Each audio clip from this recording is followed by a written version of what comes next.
You're listening to Three's a Crowd, the North East Footy Podcast, with Rye for Borough, Steve for Newcastle United, and Ted for Sunderland.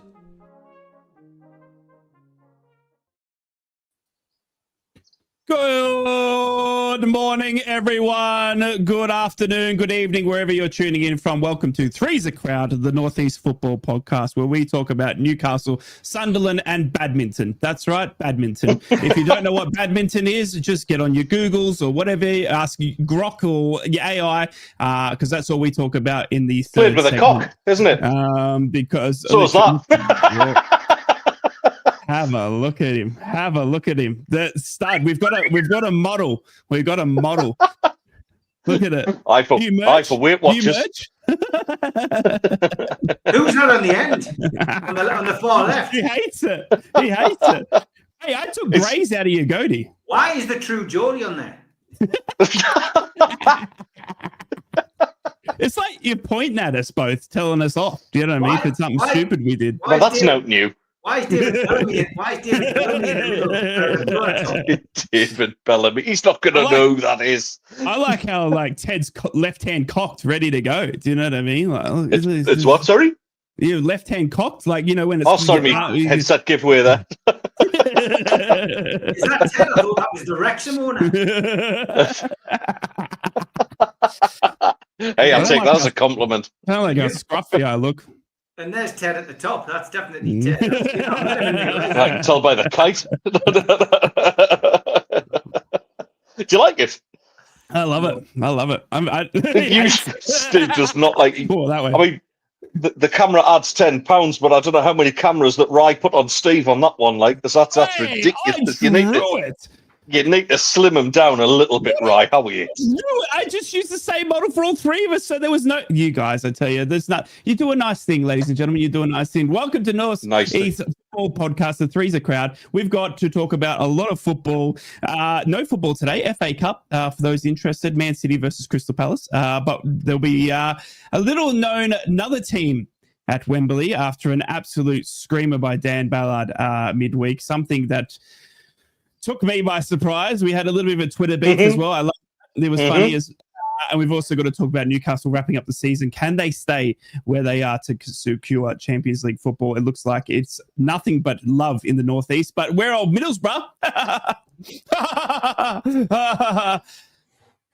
Pain. That's all we're going to talk about with when it comes to Middlesbrough. Pain. Let's start it off with what a massive midweek performance it was for Sunderland, going up against a formidable Frank Lampard team. Let's say Frank Lampard had rejuvenated Coventry this season after the sacking of Mark Robbins after 17 years, I think it was. Something crazy that Mark Robbins spent at Coventry. Frank Lampard went in early in the season and rejuvenated Coventry to take them to the playoffs, but they came up against Sunderland in what was incredible turnaround of form, I must say. Sunderland going into the playoffs was absolutely horrific. 5 losses on the trot, coming up against an absolute some horrid football, but to turn around into absolute incredible. Hello, how are you? My daughter's just walked in. And then to come up against Coventry, like you did, Teddy boy. I mean, to take the points away, not only from them, but then to turn around and take it to extra time. I was starting to get a little bit worried for you. Coventry scoring in regulation time to make it 2-2, to then take it into extra time. And then Ted, I'll just let you take it away because no one else wants to really hear about it. I mean, there was some Dan Ballard did something in what should have been after the whistle. I mean, it was kind of boring, wasn't it? Yeah, dreadful. I mean, let's just rewind it back to the dewy slopes of before that first game, where the mainstream media absolutely wrote us off. I think the BBC pretty much paid for Coventry's hotel by that point. Yep. Everybody thought we had absolutely zero chance of getting through that. I doubted it, to be honest. Like I said, in the last show we did, it's 40 years since we've beaten Coventry City away from home. that's that. The footballing gods pretty much dictate that you're going to be in for a tough one. But listen, it wasn't fantastic football from Sunderland, but what it was tactical masterclass. If you can't beat them playing their game, then let's absolutely dig in. We limited their shots. Everybody's saying that Coventry dominated us. That's not the fact at all. It really isn't. They dominated possession, but that doesn't win games. That absolutely does not win games. It's chances taken. So that first leg was incredibly well managed from Régis Le Bris, I thought. It was just tactically brilliant, but also some brave calls made as well in terms of putting Dan Ballard back into the starting 11. What an absolute masterstroke that was, because 20 clearances in a man of the match late in that first leg, and then for him to repeat that and then go and stick the cherry on top of the cake at the end. I've heard distinguished professional players who've played the game, Joby McAnuff, people like that, who've said they've never heard a sound like that on 120 minutes when that's gone in. And people I speak to who were at the game, most of my family were there, and my sisters tell me everybody's in absolute tears. The place just absolutely just started shaking, and that's kind of where we need to get back to being again. And we've got an opportunity, one more game against top opposition. Don't get me wrong, we've got the opportunity to get ourselves back there. And listen, if everything goes to plan, there's I think we're in good, safe hands at the minute in Kyril Louis-Dreyfus. But there's certainly rumours afoot that it's starting to break out to the media that maybe he's looking for somebody to invest a little bit more than what he can in the place as well. So, listen, we've got a game left, and this time next week I'm going to be absolutely a wreck because we're up against a very, very tough side. Phenomenal what we've achieved so far in disposing of Coventry. Feels brilliant because I've said to Steve, I actually said to him last time we spoke, I can't stand Coventry to the level that I hate Coventry more than I hate Newcastle. And that's honestly how I feel about them. That's honest, seriously. It's just I think because we've had such a torrid time against them, and especially away from home, it's nearly all of my lifetime that we haven't beaten them away. I'm 46 now, and like the last time I was in primary school, the last time we beat them away from home. So it's a big deal, and it almost took on the feel of a derby. It really did. For all separated by hundreds of miles. But listen, it all comes down to next week, and I don't think we can play the same tactics. I think the way they play might actually suit us a little bit. But having everybody fit and available who we want to be fit and available for this game is just massive. Absolutely massive. The likes of Mundle to go and take them on. Listen, we took 3 points off them this season already. I think we would have took another 3 points off them if we hadn't have had a sending off when we played them at their place. There's no reason why we can't go to Wembley and do it. Interesting fact, the last time we played at Wembley in white, which is this shirt, is what we're going to be playing in next week. The last time we wore the dad of this shirt was actually at Wembley in the 1992 FA Cup final. We got beat that time. We're not going to get beat this time, lads. We're absolutely not. It's a season for putting some wrongs right. So every faith in the lads. Absolutely buzzing. It really is incredible for Régis. I mean, in his first season, Stevie boy, he's taken Sunderland, which from last season were they were the laughing stock under Michael Beale. I mean, they had a changing of managers. Mogga, our best friend, got sacked early in the season. I mean, they were an absolute shambles come the end of last season. Régis, the unknown, has come in and taken them to Wembley in his first season in charge in the Championship. Is it a sign of what good work he's done? Was it an undermanned Championship? Was it? I mean, for me, I'm not sure if you saw the goal, but for those Newcastle fans that probably weren't tuning in, like many of you probably wouldn't be, Dan Ballard, a header in the 121st minute of extra time, sending him to Wembley in his first season. I mean, is it manager of the season?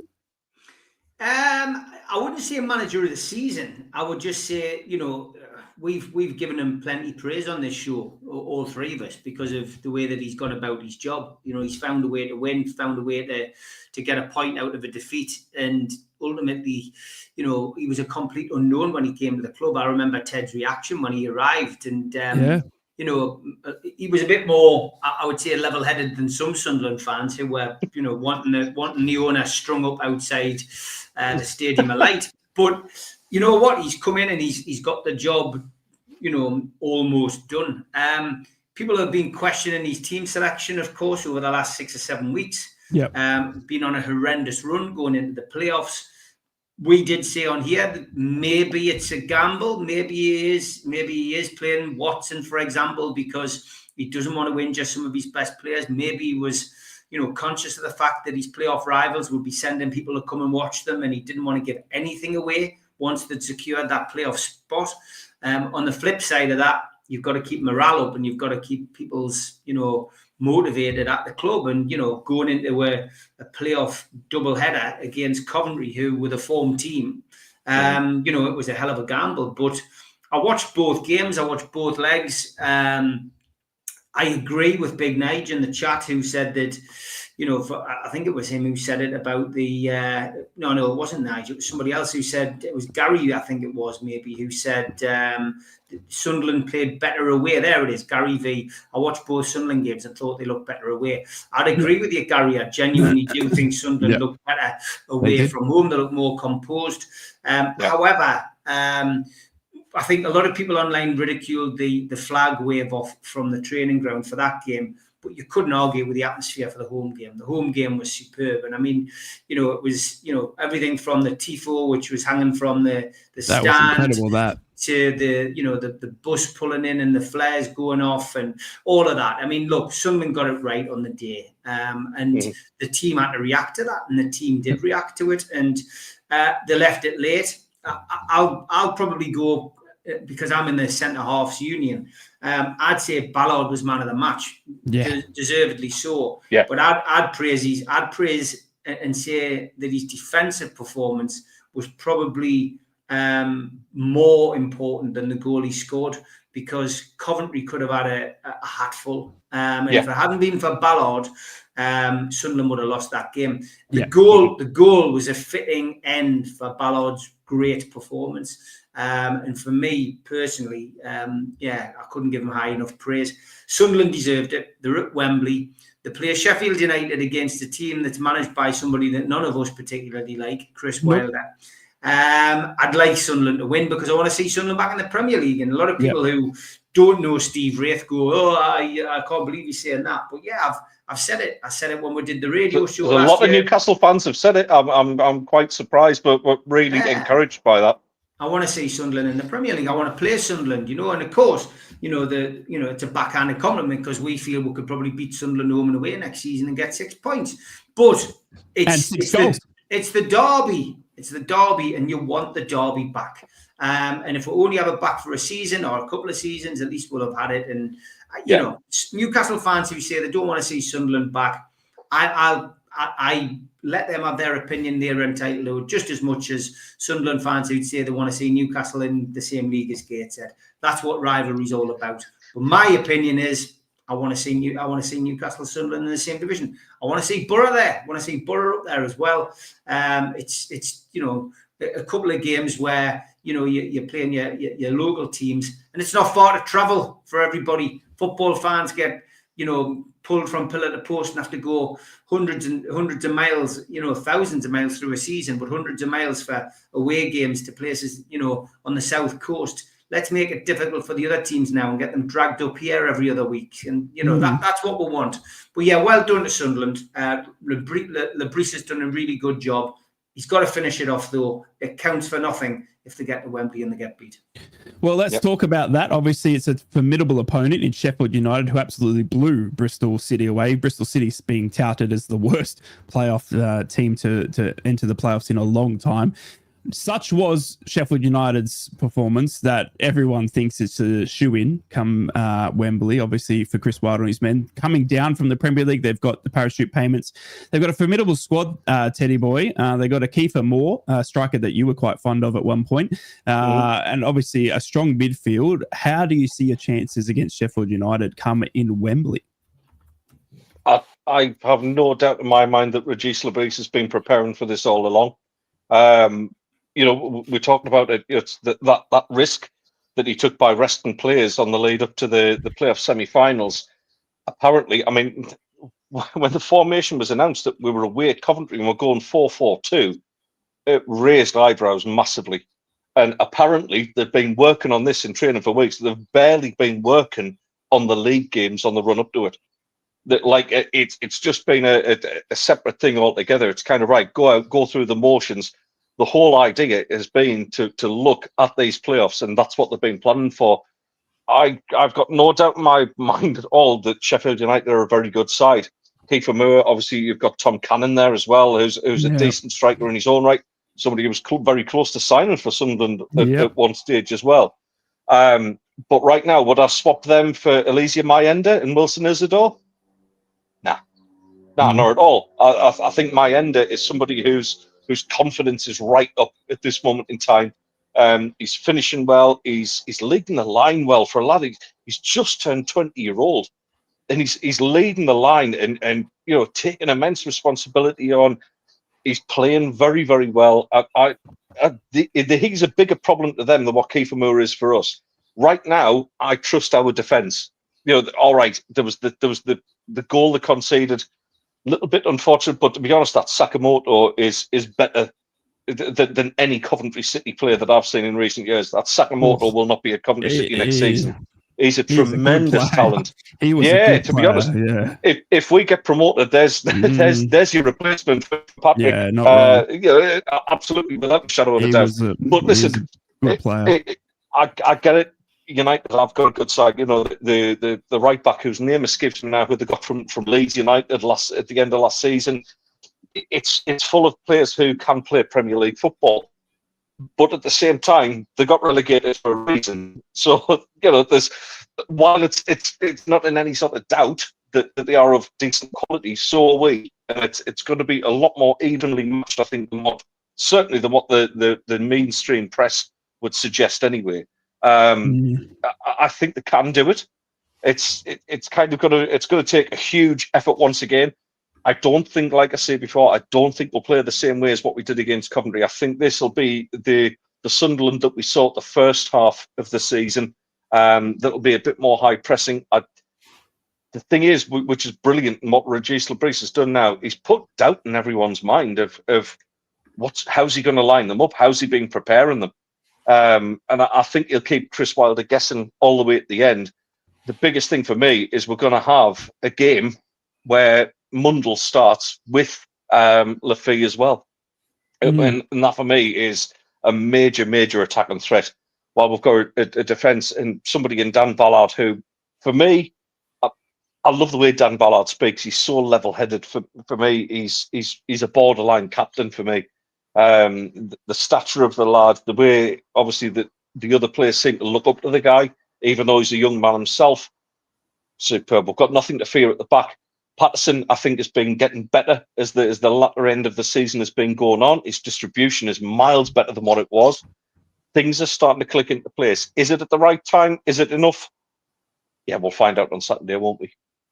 Stevie boy, obviously you were a formidable opponent for Sheffield United when they were in the Premier League last season, absolutely blowing them away at home and away.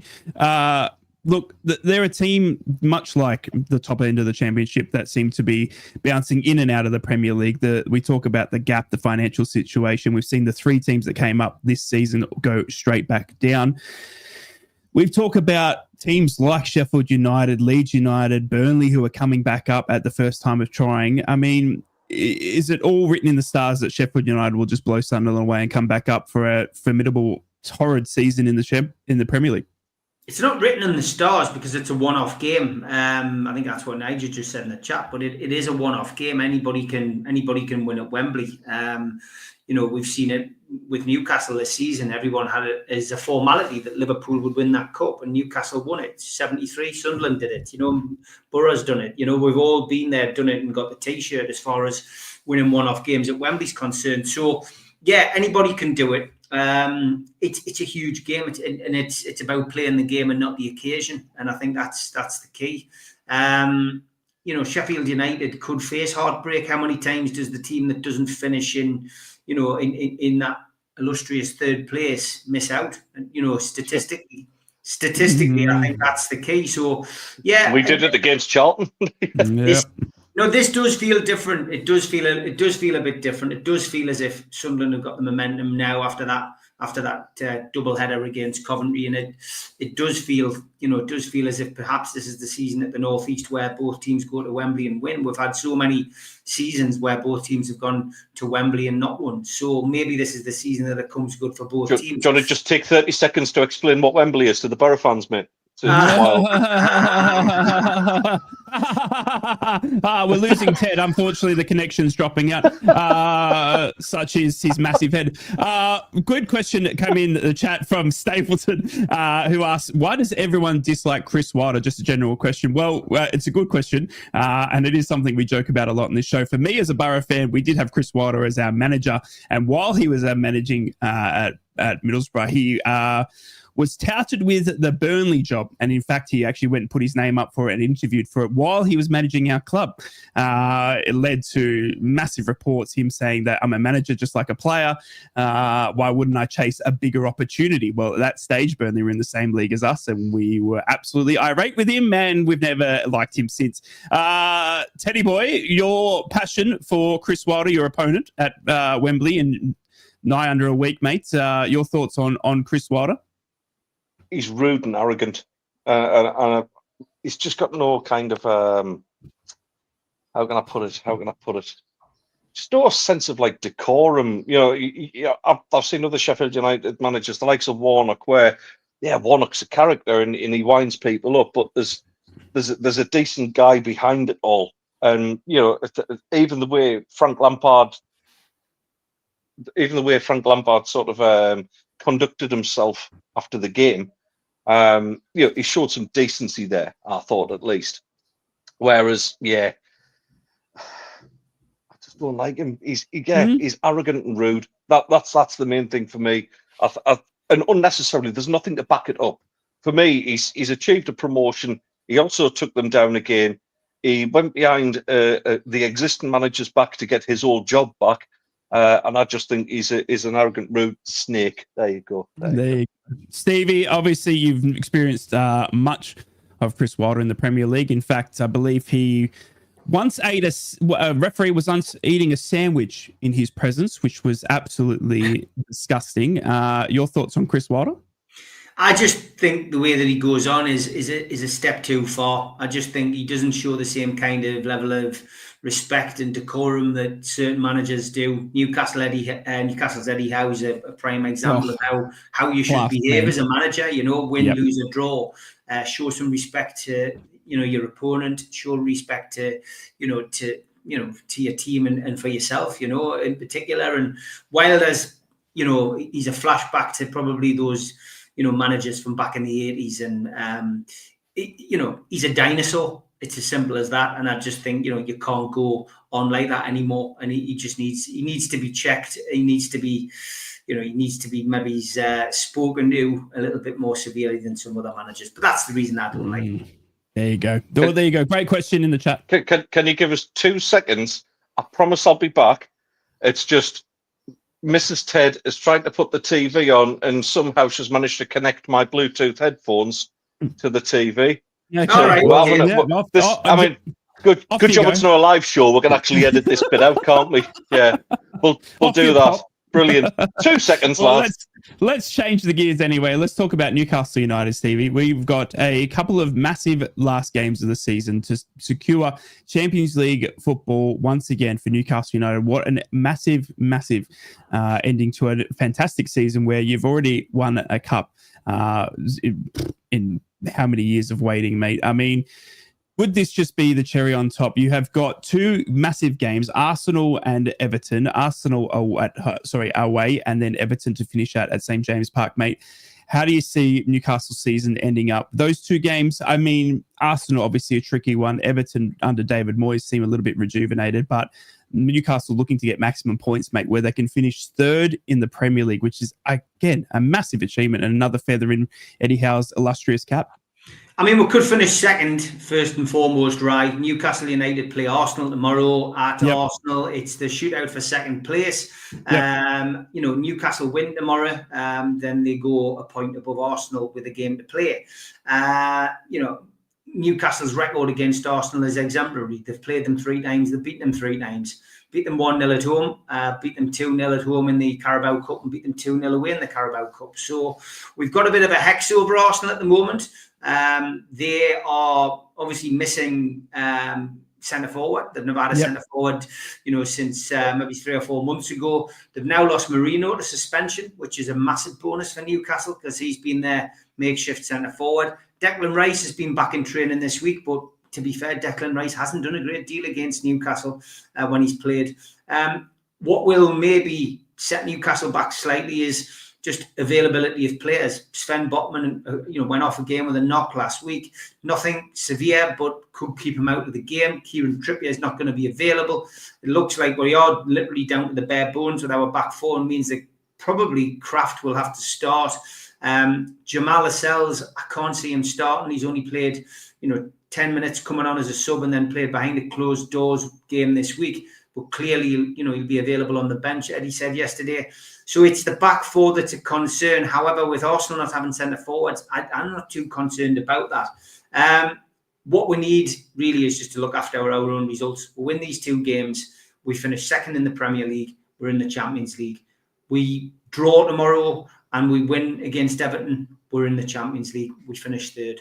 So it's in our hands. That's where we're at. Yes, the table is tight. Arsenal on 68 points. Newcastle on 66, Chelsea on 66, and Villa on 66. Man City with a game in hand because they play the cup final today on 65, and Nottingham Forest just outside those Champions League places on 62 points. It's so tight. It really is, isn't it? It's a real shootout. 2 games to go, and you could literally end up in 7th, if the results were to go against you. But as you said, you can also finish in 2nd. I mean, is it the tightest end to a Premier League you've seen?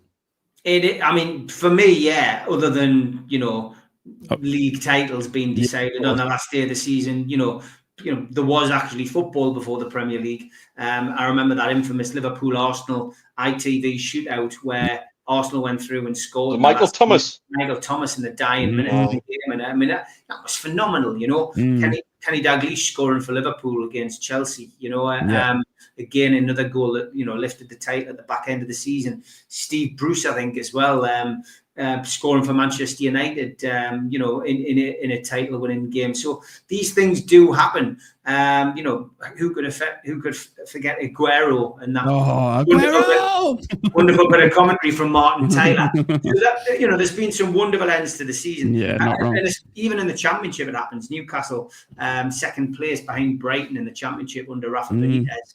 Brighton losing on the last game of the season and Newcastle winning in the dying embers of the game to win the Championship title. So it does happen. But yeah, as far as a Champions League finish, we've been here before. Newcastle's been in this kind of position before where they had to win on the last game of the season to get Champions League. And I've got no doubt we'll do it. I think the prediction about Villa being the team to watch has been correct. Chelsea's been the surprise package for me. Didn't expect Chelsea to get Champions League. Agreed. Put a good run together at a late stage, which tied in with Forest losing their way a little bit. And we've ended up in this position where Forest now literally have to win 2 games and have to hope somebody slips up. I expect Man City to be there. I expect Villa to be there. I reckon the top 6 will be as it is. I think that'll be all. I think Newcastle will. I do think Newcastle will get the points that are needed. It's a big ask to go to Arsenal and win again, but why can't they? Why can't they do that? Why can't they do that? Yeah, Arsenal's form in the last 5, Teddy boy, not the best. I mean, they've drawn 3, won 1, lost 1.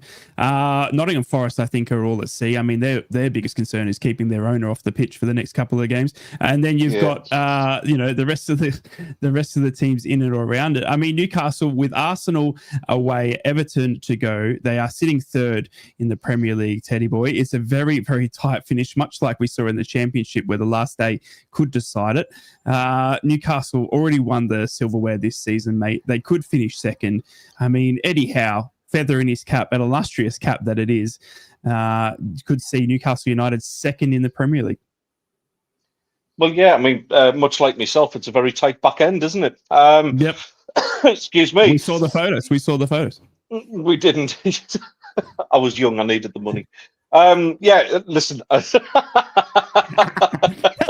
not so tight at the front end.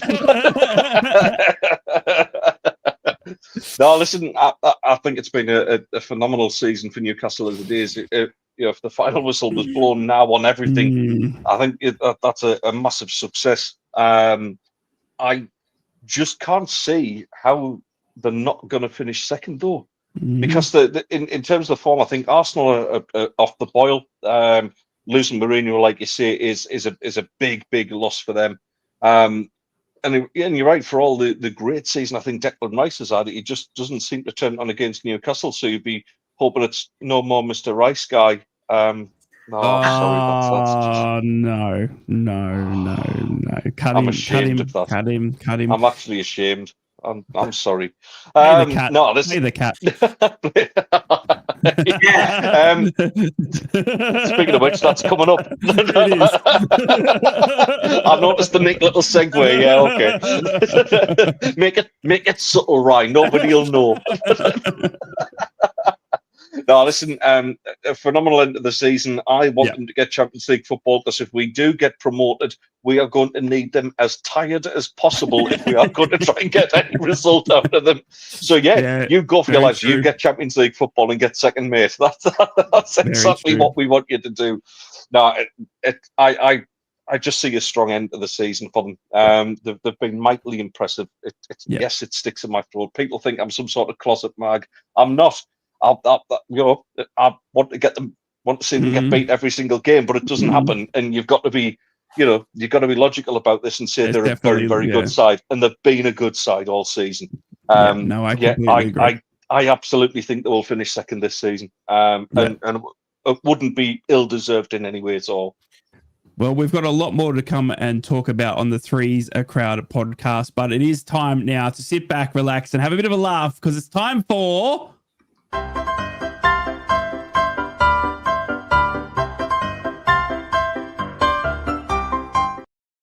As this probably will be our last show for a week or two, we've got some absolute belters this week. We will have to come back, I think, and do like an end of season show. But we will. I'm having some time off, so it won't be next week or the week after. But we'll liaise and get something sorted. But here we go. We've got a backlog of tweets. This one, Mikel Arteta and Unai Emery are the new spokesman for Viagra after it appears they can only get a semi. And 2 things that are useless in Europe: Arsenal. Yeah. The plug is more use in Europe because we use 3-pin in Cyprus. So there you go. There you go.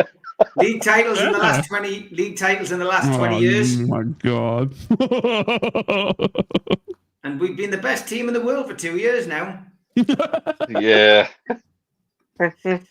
Worst manager in Man United's history: 2 trophies in 2 full seasons. And Pep. No trophies in 5 full seasons. Okay, good point. Far out. Yeah. Pep Mark 2, yeah. Dumb and Dumber, a new film coming out. Hey. Ange, come on, the Aussie. And Newcastle fans obviously talking a lot about the club crest. This is happening at Manchester United at the moment.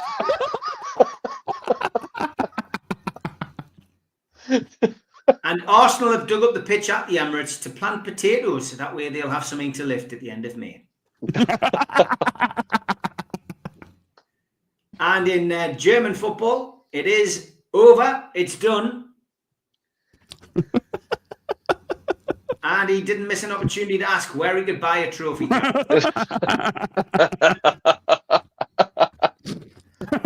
play to the lad.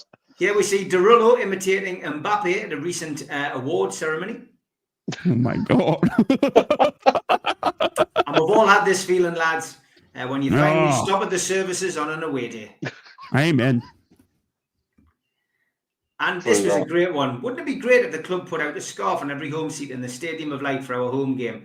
It would put out a great message that our support means something. FTM. Someone replied at the bottom, pining for a free scarf in May, David. It's 22 degrees at the weekend, man. Oh, it's brilliant. PSG get flag of the year as well. Arsenal bottle job since 06. Saka more like Timu Anthony. And here's the Kardashians holding white balls for the first time, lads. Way. Okay. And say what you like about the Beatles, lads. They knew how to defend a free kick.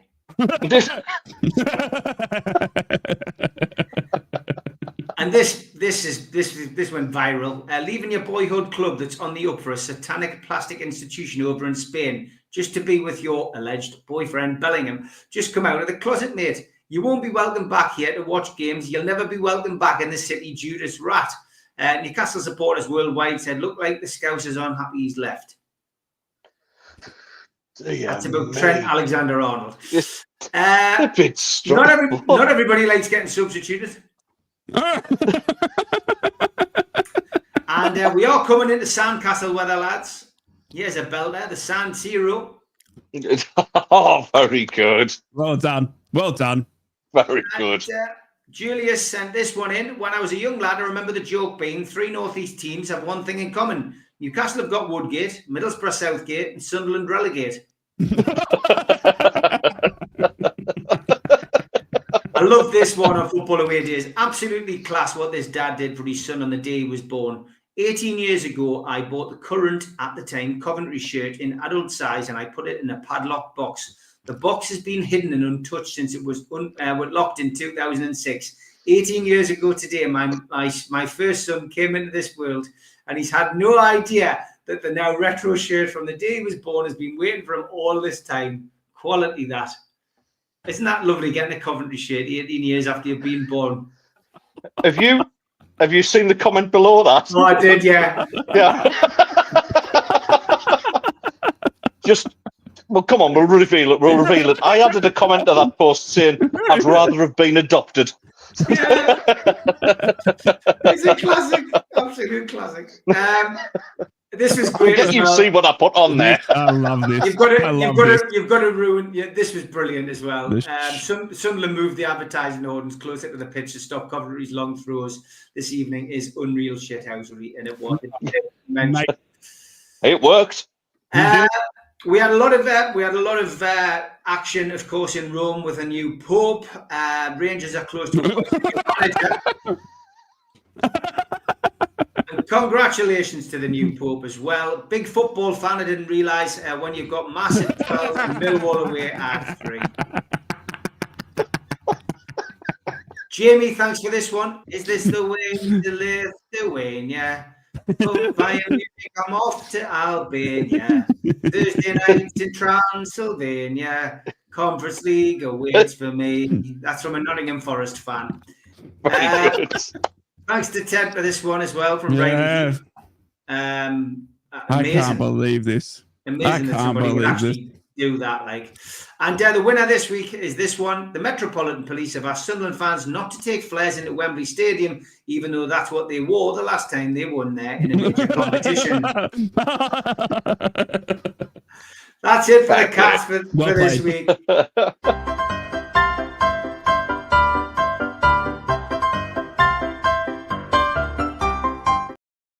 Oh, that was very, very good. Wonderful.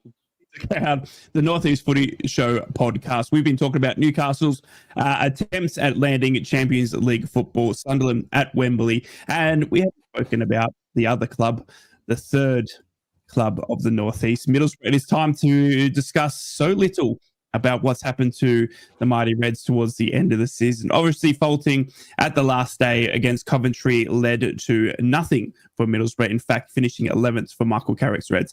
The past couple of weeks have been quite quiet coming out of Middlesbrough. Nothing but rumours about Michael Carrick's future. Obviously, the fans on the forums, lads, have been absolutely irate that Michael Carrick hasn't been sacked. A lot of people calling for his head and should have been rolled the day after the season.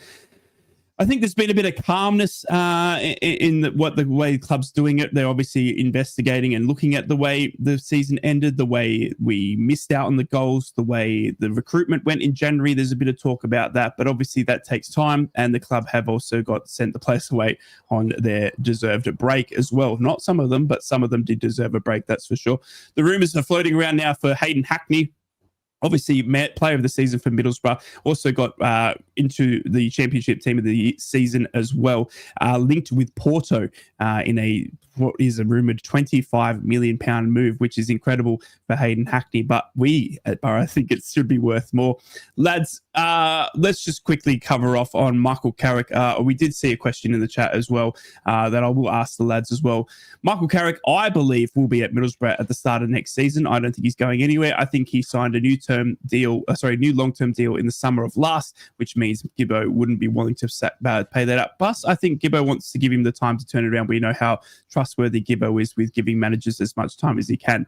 The one thing I need to see, though, is from a recruitment standpoint and Michael Carrick's standpoint. Now, I can reveal that on the Three's a Crowd that the recruitment and Michael Carrick were at very, very far ends of the earth come January. There was a Michael Carrick that wanted to sign Kelechi Iheanacho for his experience, and there was a recruitment team at Borough that didn't want to touch him. Well, Michael Carrick got his way because he is the manager, and the recruitment did not. Now, what does that mean? Well, Michael Carrick and the head of recruitment or the head of football in Kieran Scott need to sit down and work out the differences in this summer if Middlesbrough are to make any progress into next season. A lot to iron out in Middlesbrough, a lot of talk about Michael Carrick and his future.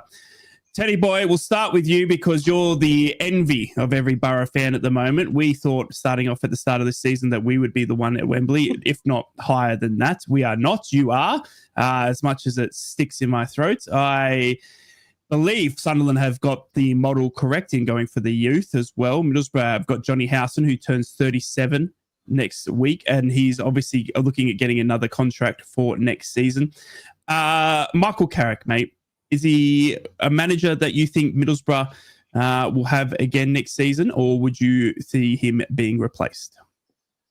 It's all going to depend. And, we saw Tony Mowbray leave Sunderland for a similar sort of outcome as this, whereas Tony Mowbray wanted more say on the transfers coming in terms of the actual players, not just like the type of player we needed. That he essentially didn't agree with the model, as did a lot of Sunderland fans, including myself. And Michael Carrick's almost got to make the decision himself.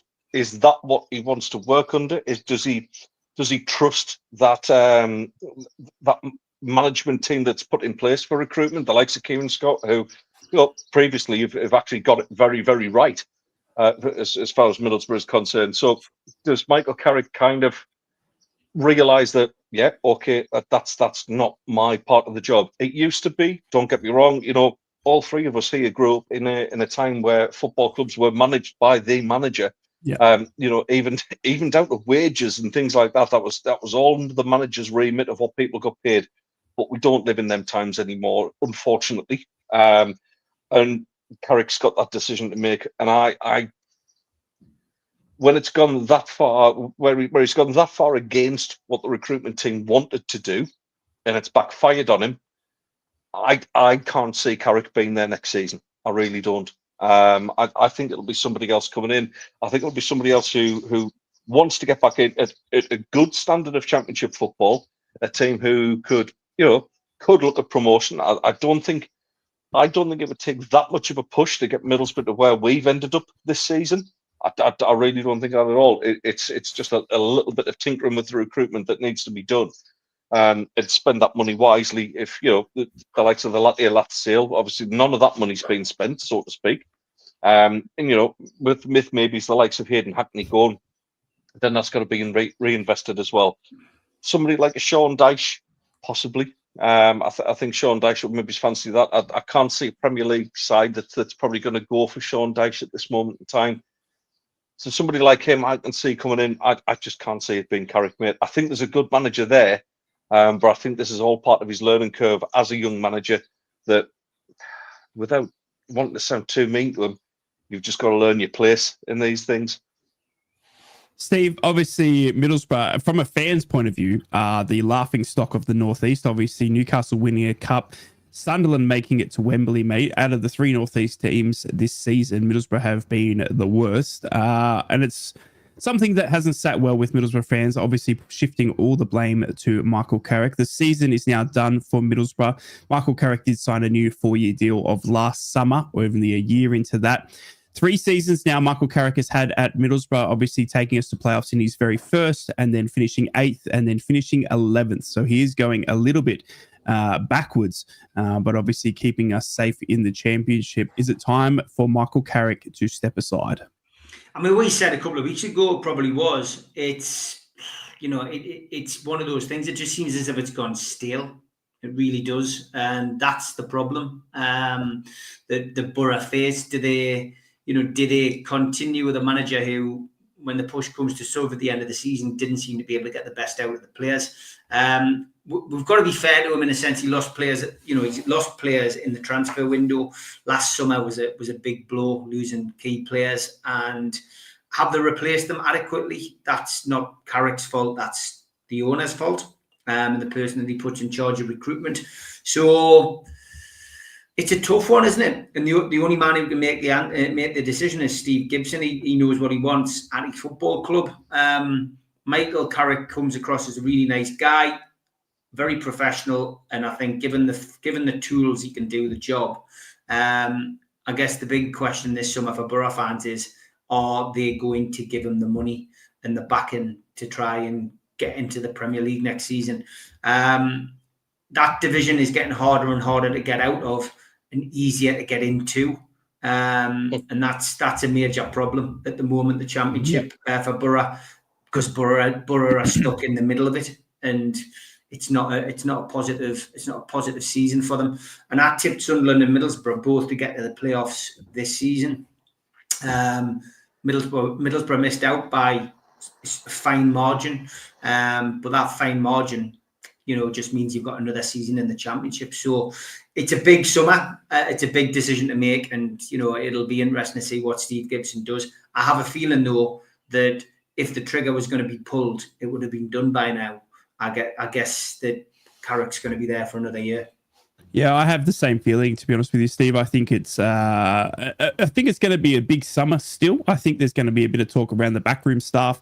Obviously, player recruitment and players leaving will be a big key. The biggest one as well, obviously, was losing Latte Lath, Morgan Rogers in January. I mean, that needs to stop. And where, as I said right off the bat as well, the head of football in Kieran Scott and his recruitment plans need to be abided by Michael Carrick.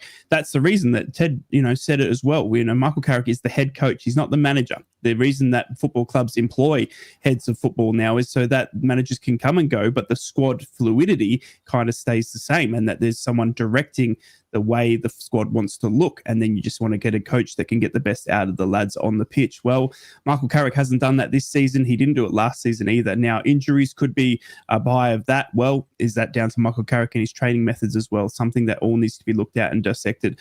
One thing we all know as Middlesbrough fans is that a couple of games in, if Michael Carrick hasn't hit the ground running, then the heads will be absolutely lost at Middlesbrough. The fans reeling already, wanting some change. And if there is to be no change in the helm this off-season, then I tell you what, he's going to want to hit the ground running at start of next, especially with the way Middlesbrough wanted to be this season. Lads, it's been obviously a massive, massive season for all three Northeast teams. A lot of change, a lot of craziness up and down the Northeast, but none obviously none bigger than Sunderland taking on Sheffield United at Wembley. Obviously, next Saturday at what will be an incredible game. They call it the richest game in football. You then have Newcastle pushing for Champions League, and you have Middlesbrough just sitting there doing night. It's been absolutely incredible season for both Sunderland and Newcastle, and Middlesbrough will be licking their lips to try and do something next season. Michael Carrick, will he stay? Will he go? Let us know in the comments as well. We want to thank you all, 300 of you almost, to tuning in and watching as well. Love it. We appreciate you. And it's been a fantastic season for Three's a Crowd podcast. So thank you for being here.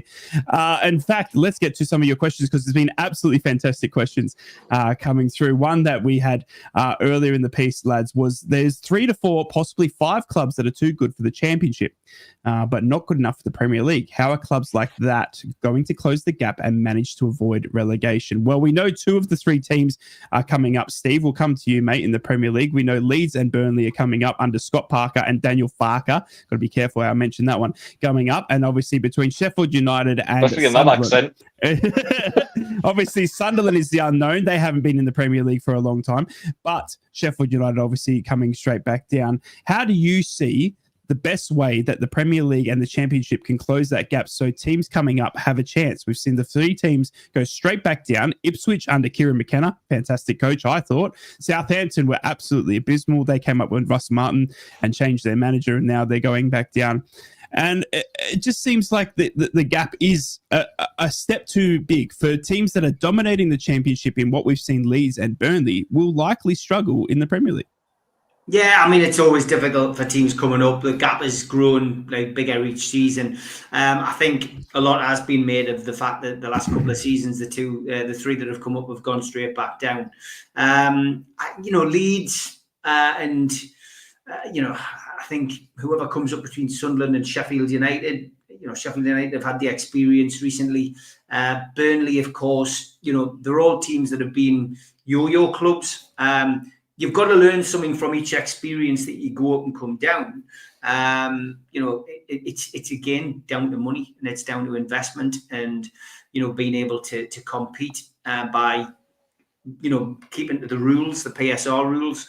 Nottingham Forest were the last team that came up and made a success of it, and they went out and blew a huge budget, signed 15 to 16 players, and everyone was looking at it going, what on earth are they doing? But it's proved to be the right thing to do. And now look at them at the right end of the table, challenging for Champions League with 2 games to go, and just missing out on an FA Cup final. So people could say that was the way to do it, and maybe that's what Burnley, Leeds, and whoever comes up in the playoff game has to do. But there's no magic recipe. It's simply money, money, and investing that money properly. Incidentally, I've met his mother, Mother Farker. Oh my God. I feel better about my crap joke now. Yours was the best joke of the pod now. Thank you for that, Steve. Teddy boy, it's right to talk about money. And if you do find yourself in the Championship next season, mate, there are 2 clubs coming up from League One that are full of money. I mean, we've got Wrexham under the ownership of Ryan Reynolds and Rob Bacaluri, which obviously are just pouring money into this club. They've had it back-to-back promotions now under the American ownership. Birmingham coming up as well. They've got American owners as well who are splashing the cash. I mean, this week just alone, Wrexham have just been reported to be wanting to sign Tom Carney from Fulham for £50,000 a week in the Championship. I mean, we are talking about ludicrous money for teams coming up into the Championship. We see money getting splashed around. I mean, League One's getting blown away by Birmingham and Wrexham for the teams. They're going to be in the Championship next season. Then you're going to have the 3 teams coming back down from the Premier League with their parachute payments in Ipswich, Southampton. I mean, the money for those 5 clubs seems to be unrealistic for teams like Middlesbrough to match even Sunderland if you weren't to make the promotion. I mean, you've got talks of Bellingham being sold. Obviously, Chris Riggs got a target. I mean, Dan Ballard's done himself some good favours as well. How do we, if you do find yourself in the Championship, match it with the likes of Wrexham, the 3 parachute teams, and Birmingham next season? We change nothing. We change absolutely nothing of what we're doing right now. We're living within our means. We are getting, playing attractive football most of the time, and we're attracting, Premier League interest in terms of managers are looking at our team and going, I want to send our young'uns there. That's where I want them. I want our young players to play in front of 46,000 people, get big match experience, and play attractive football in with a group of young lads and learn to be a proper professional footballer. And I think that's fine for us where we are right now. I think even agents of younger players would prefer to send them to Sunderland than. I've got nothing against Wrexham. I know a lot of people on social media are sort of, they see them as this new money club and they give them a hard time. Wrexham has been through the mill, man, as a town and as a football club. So, you know what? I'm not going to begrudge them a bit of success. The other thing you've got to bear in mind, though, it's all right having, non-league money, League Two money, League One money, Championship money is a totally different ball game. They're going to be linked with £50,000 a week players, of course they are, but they ain't got that much money. You forget that Phil Parkinson absolutely, he trashed it as a Championship manager. He just couldn't do it. So it's a big step up in standard to what they're used to. I just want to return to something else that you mentioned as well just before about how you kind of combat this whole thing of the yo-yo clubs in coming down from the Premier League and all that sort of thing. For me, increase the size of the Premier League to 24 teams, and then after that, make it 1 up, 1 down at the end of the season. So you've got an outright champion that goes up and the worst team in the division that goes down. That way, you give those teams in and around the bottom half, you give them more experience. All right, if they get away with it by the skin of the teeth and survive by a point, they survive by a point and they go again. And, that way, because you're getting an outright winner in the Championship as well, it's a more deserving team of going up. I know that sounds like double standards because my team are in the playoffs, but in my head, that's how it would work a lot better. So it's increased the size of the Premier League. Sky would love that. Imagine how many more games they'll be able to show without taking any fans into consideration. Steve, would you take that, mate? Would you take 1 up, 1 down from the Premier League to help close the gap? I mean, Man United and Tottenham would have loved that.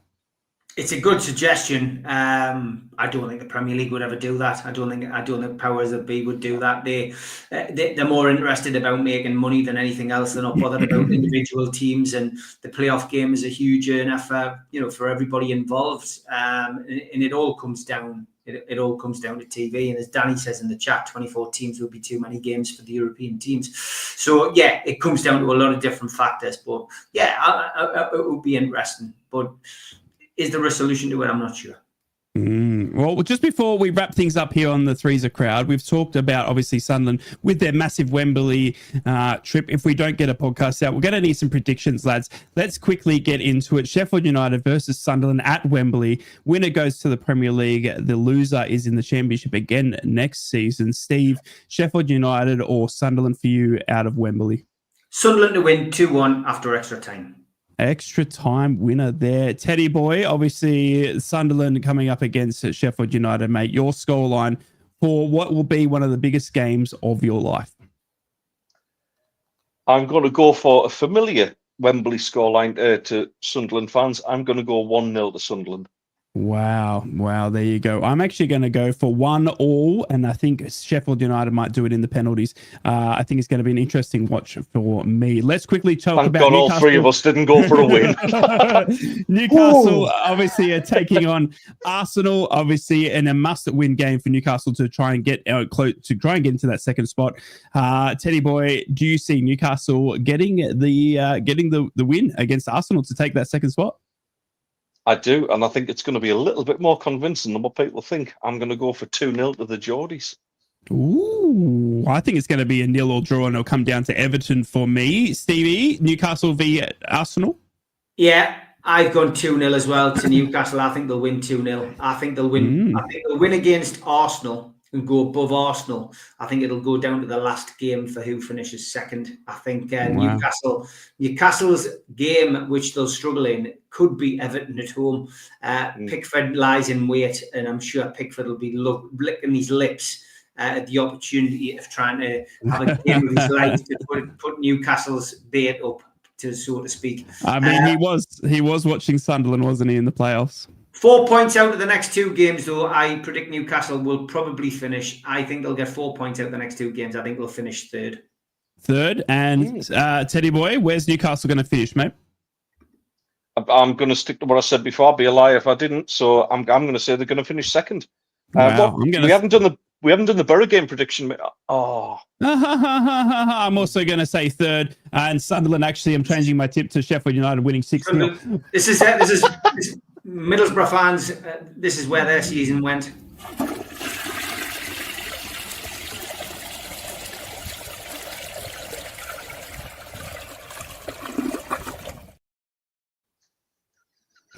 And that's the last time you see me on Three's a Crowd. Thanks for having me. It's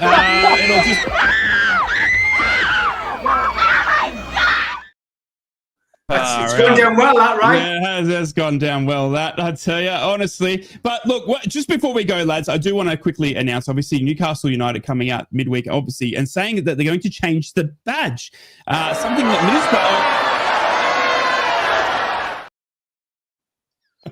Something that Middlesbrough are also doing to celebrate the 150th year. Sunderland, they're not changing the badge, but Newcastle and Middlesbrough will be changing their badge in the next 2 years. Middlesbrough will be doing it at the end of this next season. Newcastle looking to do it, obviously. Quick end thoughts, lads. Steve, how do you feel about a new badge coming to Newcastle? Well, as long as it's not the same graphic designer who did this, I'll be over the moon. I'm drawing it up. The badge ultimately is, insignificant. From my perspective, it's what's in the shirt that counts. I don't really mind. Newcastle are doing the right thing. They're asking us what our opinion is. I still think that this has been in the planning for 12 months, probably something to do with Adidas as well. And I think Newcastle United's new badge will have probably already been decided. But Newcastle, as a football club now, play the game. They ask the questions. We give answers, and they go and do what they want anyway. But it is communication of a sort. What it'll be, who knows? But I'll embrace it. But I'll be happier if they spend money on big name players this summer. That's going to help us with another tilt and another trophy. Well, Middlesbrough are also doing the same thing to celebrate 150 years. They've got constant meetings with the fans that do want to attend. There's constant communication there, but Middlesbrough will be changing their crest as well. Ted, before we leave, mate, your thoughts on Newcastle and Middlesbrough changing their crest, and do you think Sunderland would ever change their crest? Well, we did. We did not that long ago. We changed from there it is. Now I've forgotten the other way around. Yeah, we changed to that. Late 90s, I think it was. To the crest that we have now. The Newcastle one, obviously, I sent Steve a kind of rough idea of maybe what they should have, which was like a guy boxing a horse and surrounded by sausage rolls either side. Apparently that won't be the design that goes through. I'm pretty sure of that. The Middlesbrough one, it all depends on what Steve Gibson's ex says they can have. And us, I would like to see us return to that, to be honest. I get what Steve's saying about it's what's in the shirt that counts, but I think the whole shipbuilding heritage of Sunderland is massively important. I love the current one. I'd like to see us have a return to that one. The good thing is that's the one that's going to be playing in at Wembley as well next week. There you go, incredible. Maybe Sunderland could have something to do with the mining heritage, John, because the place is the pit. I honestly thought you were going to a nice place with that. Now we're going to end the show like that. Too. Yeah, I mean. Well, look at Wembley. Thank you so much for tuning in at Three's a Crowd, the Northeast Footy Show podcast. This may be the last show before summer. We will try and get back wrap up the summer, wrap up what happened at Wembley, wrap up how Newcastle finished. Stevie Wraith is a busy man, though. We will try and tie him down and get another podcast before we leave you for a summer. Middlesbrough fans, do not fret. There is news and more exciting times ahead, we pray. Good luck to Sunderland and those that are travelling. And if you got a Wembley ticket, have a fantastic day out. Enjoy the day. And good luck to those travelling to Arsenal to watch Newcastle try and secure second place in the Premier League. Can you believe it? Eddie Howe, what an absolute masterclass. From us here at Three's a Crowd, is bye for now. Take care. We will see you next time. Three's a Crowd podcast will return. That's not a threat. It's a promise.